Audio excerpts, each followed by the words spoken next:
बिस्मिल्लाहिर्रहमानिर्रहीम। मुअज़्ज़ज़ नाज़रीन, आज जहरीला आशिक कहानी के साथ आपकी होस्ट दुआ वाइस आपकी खिदमत में हाजिर है। लेकिन कहानी में आगे बढ़ने से पहले आप तमाम दोस्तों से इल्तिमास है कि हमारे चैनल दुआ वाइस को सब्सक्राइब कर दीजिए और साथ घंटी के बटन को दबा दीजिए ताकि हमारी न्यू वीडियो का नोटिफिकेशन आपको मिल सके। शुक्रिया। तो आइए कहानी का आगाज करते हैं। मोटी मोटी आंखें, सुर्ख रंगत और बड़े बड़े जिस्म वाली नरगिस 16 साल की एक अल्लड़ और खूबसूरत लड़की थी। जिधर से गुजरती लड़के दिल थाम कर रह जाते और लड़के तो लड़के, लड़कियां भी ये बात कहने पर मजबूर थी कि नरगिस से ज्यादा खूबसूरत लड़की पूरे गांव में नहीं है। हस्बे मामूल आज भी नरगिस खेतों में अपने बाबा को खाना देकर वापिस आ रही थी। सूरज अपनी आबोताब से चमक रहा था और धूप की रोशनी से नरगिस के रुखसार और भी ज्यादा सुर्ख हो रहे थे। गांव से 2 मील के फासले पर नरगिस के बाप अली शेर की जमीनें थी और नरगिस रोजाना पैदल जाकर अपने बाप को दोपहर का खाना देकर आती थी। इस वक्त भी नरगिस तकरीबन आधा फासला तय कर चुकी थी। गर्मी और धूप की वजह से वो काफी परेशान हो रही थी और जल्द से जल्द घर पहुंच जाना चाहती थी। रास्ते में आने वाली छोटी नहर का पुल क्रॉस करके अब वो गंदम की तैयार फसल के साथ चलती हुई जा रही थी कि एकदम सुनाई देने वाली आवाज सुनकर वो ठिठका रुक गई। इसने इधर उधर सर घुमाकर देखा मगर कुछ भी नजर ना आ सका। ठीक इसी लम्हे आवाज वाजिया और साफ सुनाई दी, आती हो या मैं आऊं। नरगिस ने चौंक कर दाहिनी सिमत देखा, इसके माथे पर बल पड़ गए। ठीक उसी लम्हे आवाज एक बार फिर सुनाई दी, आती हो या मैं आऊं। नरगिस ने सर घुमाकर चारों तरफ देखा। दूर दूर तक किसी जी रूह का नामो निशान तक न था और फिर इसकी नजर घूमते घूमते दोबारा गंदम की फसल पर आकर ठहरी, लेकिन वहां कुछ दिखाई नहीं दे रहा था। यकायक नरगिस पर नामलूम सी घबराहट तारी हो गई और वो जल्दी से आगे बढ़ गई। इसके कदमों की रफ्तार मज़ीद तेज हो गई। दूर होती हुई आवाज की बाज गश्त अब भी उसके कानों से टकरा रही थी, आती हो या मैं आऊं। दूसरे दिन खाना देकर नरगिस जूं ही गंदम के इस खेत के पास पहुंची तो इसके कदम खुद ब खुद रुक गए और नजरें गंदम के खेत का तवाफ करने लगी। ठीक उसी लम्हे आवाज बुलंद हुई, आती हो या मैं आऊं, और नरगिस के पैरों में जैसे फिरकियां लग गई। शदीद घबराहट और वहशत के आलम में तूफानी रफ्तार से चलती हुई वो गांव के करीब तर होती चली गई। जूं जूं वो गांव के करीब होती जा रही थी उसके ज़हन में आते हुए ख्यालात का हजूम बढ़ता ही जा रहा था। नरगिस इस वक्त उम्र की जिस मंजिल पर थी वह हर बात समझ सकती थी और क्योंकि जवानी की दहलीज पर कदम रख चुकी थी और आते जाते खुद पर उठने वाली नजरों का मतलब समझती थी, अपने हुस्न और खूबसूरती से अच्छी तरह आशना थी।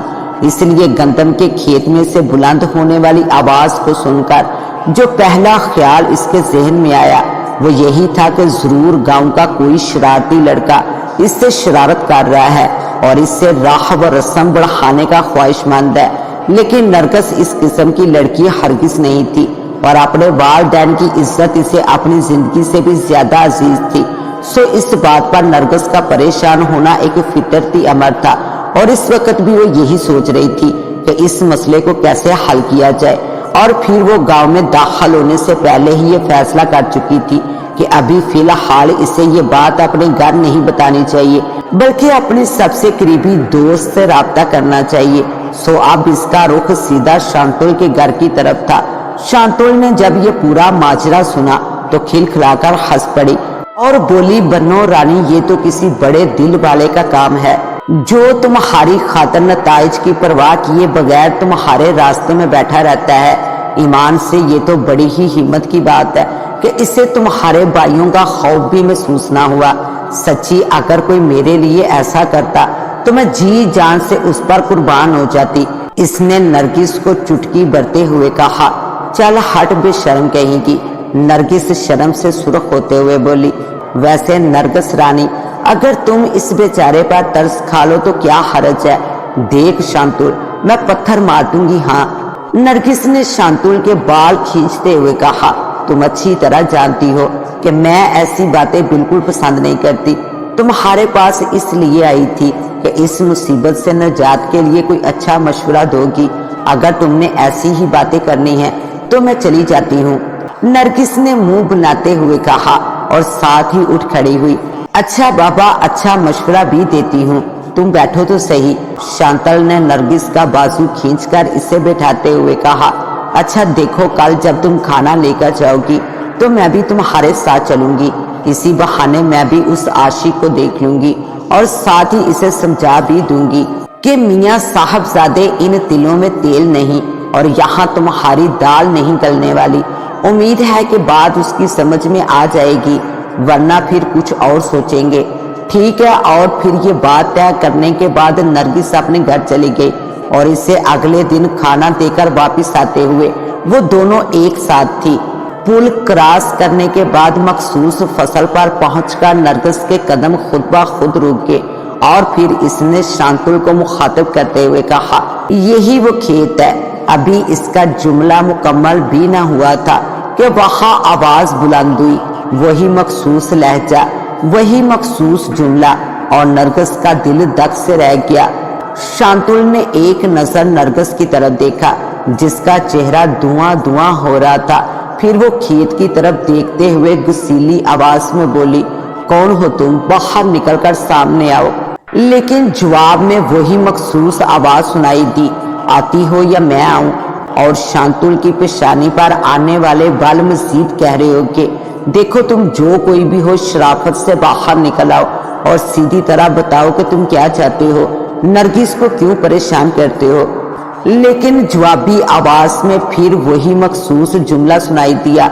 इधर नरगिस को शदीद घबराहट और नामालूम सी बेचैनी का शदीद एहसास हो रहा था। उसने शांतुल का बाजू पकड़कर खींचते हुए घबराई हुई आवाज में कहा, चलो शांतुल चले, मेरा दिल घबरा रहा है। शांतुल ने मुड़कर नरगिस की तरफ देखा और फिर पलटकर खेत की तरफ देखते हुए गरजी, तुम सामने नहीं आए हो ना, इसका मतलब है कि तुम सीधी तरह नहीं मानोगे। अब तुम्हारे साथ नरगिस के भाई खुद ही निमट लेंगे, समझे तुम। शांतुल ने नरगिस का हाथ थामा और दोनों तेज तेज चलती हुई गांव की तरफ रवाना हो गई। वापसी का रास्ता तय करते हुए शांतुल उस शख्स की दीदा दलेरी पर सख्त हैरान थी। देखो नरगिस, अव्वल तो ये जो कोई भी था दोबारा ऐसी जुर्रत नहीं करेगा, क्योंकि मैंने उसे तुम्हारे भाइयों की धमकी दी है और तुमने देखा कि मेरी इस बात के बाद दोबारा आवाज सुनाई नहीं दी थी। लेकिन फर्ज करो कि वो दोबारा भी ऐसा ही करता है तो बेहतर होगा कि तुम घर में बता दो जो कोई भी ये घटिया हरकत कर रहा है। चाचा अली शेर और सरफराज भाई, इफ्तिखार भाई वगैरह खुद ही इससे निमट लेंगे, ठीक है ना। और इसने सारा असबात में हिला दिया। दूसरे दिन जब नरगिस वापस आते हुए मखसूस खेत तक पहुंची तो इसका दिल धक धक कर रहा था। खेत के करीब से गुजरते हुए नरगिस ने आंख भरकर भी खेत की तरफ नहीं देखा था। लेकिन अभी वो चंद कदम ही चली होगी कि हवा के दोष पर सनसनाती हुई वही मखसूस आवाज किसी धमाके की मंद इसके कानों से टकराई और नरगिस की रीढ़ की हड्डी में सर्दी की लहर सी दौड़ गई और इसका दिल उछलकर जैसे हल्क में आ गया। इसने घबराकर खेत की तरफ देखा लेकिन कुछ ना नजर आया। ठीक उसी ही लम्हे आवाज दोबारा सुनाई दी। दूसरी दफा आवाज का सुनना ही था कि वो भाग पड़ी और घर पहुंचकर ही सांस लिया। वो चारपाई पर गिरी और होशो हवास से बेगाना हो गई। जब होश आया तो अम्मी इसके सरहाने बैठी थी, जबकि सामने वाली चारपाई पर इसके बाबा लाला सरफराज और लाला इफ्तिखार बैठे हुए परेशान नजरों से इसकी तरफ देख रहे थे। नरगिस की आंखों में बेअख्तियार आंसू आ गए। वो उठकर बैठ गई। ये देखकर लाला इफ्तिखार उठे और इसके सर पर हाथ फेरते हुए बोले, पगली रोते नहीं हैं, बात क्या है मुझे बता, आखिर हुआ क्या है, किसी ने तुझे परेशान किया है क्या? बहना सिर्फ एक बार मुझे बता दे, सिर्फ एक बार बता। और आखिरी जुमला कहते हुए जैसे उनके लहजे में बिजलियां तड़प रही थी। इतना सुनना था कि नरगिस फूट फूट कर रो पड़ी और फिर इसने सारी दास्तान इन्हें सुना दी। सब कुछ बताने के बाद नरगिस बोली, भैया आइंदा मैं खाना लेकर नहीं जाऊंगी, مجھے بہت ڈر لگ رہا ہے۔ اور لالا سرفراز تڑپ کر کھڑا ہو گیا، جو اب تک بالکل خاموش بیٹھا تھا سب کچھ سن رہا تھا۔ نہ بہنا نہ، تیرے شیروں جیسے دو بھائی ہیں، ڈرنے کی بات کر کے ہمیں سر جھکانے پر مجبور مت کر۔ تو کھانا لے کر ضرور جائے گی، اور کل جب تو کھانا لے کر جائے گی تو جب تجھے یہ آواز سنائی دے تو اسے کہنا کہ تو آ جا، باقی ہم خود دیکھ لیں گے، سمجھی نہ تو میری بات؟ لالا سرفراز کڑکتی ہوئی آواز میں بولا۔ ہاں پتر، سرفراز ٹھیک کہہ رہا ہے، تو کھانا لے کر ضرور آنا اور ایسا ہی کرنا، ڈرنے کی بالکل ضرورت نہیں۔ وہ کتا جو کوئی بھی ہے، ہم اسے اچھی طرح نمٹ لیں گے اور اسے ایسا سبق دیں گے کہ آئندہ کسی کی دھی بیٹی کو پریشان کرنے کے قابل نہیں رہے گا۔ بابا نے بھی غصے بھری آواز میں کہا۔ جب سب نے اس کی ہاں میں ہاں ملائی تو نرگس اس کے لیے تیار ہو گئی۔ اگلے دن معمول کے مطابق نرگس جب کھانا لے کر نکلی تو شانتل اس کے ساتھ تھی۔ آج صبح سے ہی آسمان پر گہرے بادل چھائے ہوئے تھے اور ہلکی ہلکی ہوا بھی چل رہی تھی، جس کی وجہ سے موسم خاصا خوشگوار ہو رہا تھا۔ مخصوص کھیت کے قریب سے گزرتے ہوئے نرگس اور شانتل نے کھیت کی طرف دیکھا، جہاں گندم کی سنہری فصل لہلہا رہی تھی، لیکن انہیں کچھ بھی نظر نہ آ سکا۔ کھیت میں مکمل خاموشی اور سکوت طاری تھا۔ دونوں خاموشی کے ساتھ کھیت سے گزر گئے۔ ڈیرے پر انہیں نہ تو بابا نظر آئے اور نہ ہی کٹائی کرنے والے لوگ، لیکن دونوں نے کسی تبصرے کے بغیر روٹی اندر کمرے میں رکھی اور خاموشی سے واپس چل پڑی، اور پھر نہر کا پل کراس کرنے کے بعد چند لمحوں بعد ہی گندم کے اس مخصوص کھیت کے پاس آ پہنچی، اور پھر چند قدم کا مزید فاصلہ طے کیا گیا جب نرگس کے کانوں میں وہی مخصوص آواز سنائی دی۔ نرگس ٹھٹک کر رک گئی اور اس کا دل اچھل کر جیسے حلق میں آ گیا۔ پھر اس نے جی کڑھا کے کہا، تم ہی آ جاؤ، آخر پتا تو چلے تم ہو کون تم؟ نرگس کی آواز کی باز گشت چاروں طرف سنائی دے رہی تھی۔ ٹھیک اسی لمحے گندم کی فصل سے تیز سرسراہٹ کی آواز سنائی دینے لگی، جیسے کوئی حرکت کر رہا ہو، اور نرگس کے ساتھ ساتھ شانتل کی نظر بھی کھیت میں اس جگہ مرکوز ہو گئی جہاں سے سرسراہٹ کی آواز سنائی دے رہی تھی۔ دونوں دم سادے کھیت کی سمت دیکھ رہی تھی، لیکن وہ ان کی مخالف سمت سے نمودار ہوا تھا۔ شاہانہ انداز سے چلتے چلتے وہ نرگس کے بالکل قریب پہنچ گیا، اور پھر اس کا سر نرگس کے قدموں میں جھکتا چلا گیا، یوں جیسے بارگاہ حسن میں سجدہ ریز ہو رہا ہو، حسن کی دیوی کی سلامی دے رہا ہو۔ اور پھر اس نے اپنا سر آہستہ آہستہ اوپر اٹھایا۔ وہ تھوڑا سا اور آگے بڑھا تو اس کا سر نرگس کے پیروں پر جا ٹکا، اور پھر وہ تھوڑا سا اور آگے بڑھا۔ یوں محسوس ہو رہا تھا جیسے وہ اپنا چہرہ اس کے پیروں پر رگڑ رہا ہو، لیکن نرگس جیسے اس کے وجود سے بالکل لا علم تھی۔ وہ اب بھی گندم کے کھیت کی طرف گورے جا رہی تھی، اور وہ نرگس کے پیروں ٹانگوں سے لپٹ کر آہستہ آہستہ سرکتا ہوا اوپر اور اوپر اٹھتا چلا جا رہا تھا، یہاں تک کہ وہ نرگس کے پورے وجود سے لپٹ کر کھڑا ہو گیا اور اپنا سر اور چہرہ نرگس کے سر پر ٹکا دیا۔ اس نے نرگس کے وجود کو بری طرح پینچ رکھا تھا، بالکل ایسے جیسے نرگس کے جسم میں سرایت کرنا چاہتا ہو، اس کے وجود میں پیوست ہو کر ایک جان دو قلب کا فرق مٹا دینا چاہتا ہو۔ نرگس بالکل خاموش اور بے حسبہ حرکت کھڑی تھی، جیسے وہ اس کے وجود، اس کے لمس سے یکسر بے خبر ہو۔